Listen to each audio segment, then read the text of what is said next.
Le choc entre Fiorentina et l'Inter de Milan, attendu comme une fête, bien sûr, bon, vous voyez, du football italien, a rapidement pris une autre tournure tragique ouais, ce dimanche après seulement 15 minutes de jeu. Le milieu de terrain, Eduardo Borve, en tout cas pilier bien sûr des U21 italiens, s'est effondré subitement sans bien sûr contact préalable, une scène glaçante qui a plongé bien sûr le football italien bien sûr dans cette situation. Et vous voyez qui a plongé aussi le stade Artemio Franchi dans un silence bien sûr, dans un silence saisissant.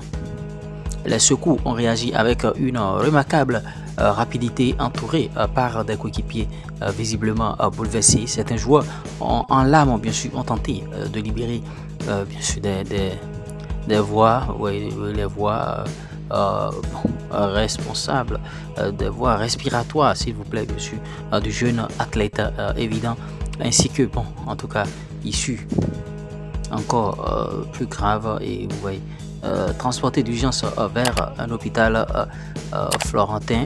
L'état de Beauvais reste pour l'instant incertain bien sûr, vous voyez.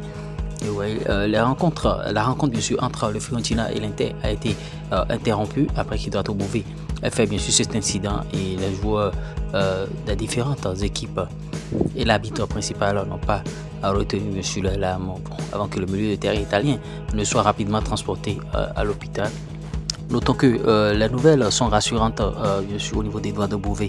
Le joueur a été transféré à l'hôpital et bon en tout cas il y a de l'espoir pour ce joueur. Les nouvelles fusent bien sûr, vous voyez. Bonne nouvelle bien sûr, Eduardo Bove est dans un état acceptable et dans un état stable, et il communique avec bien sûr les personnes présentes à ses côtés. Une crise d'épilepsie aurait provoqué le malaise ainsi que l'arrêt cardiaque. D'autres analyses vont suivre pour le joueur de la Fiorentina. J'espère que vous avez aimé bien sûr ce flash info. Si vous l'avez réellement aimé, likez, partagez, abonnez-vous. À tout de suite.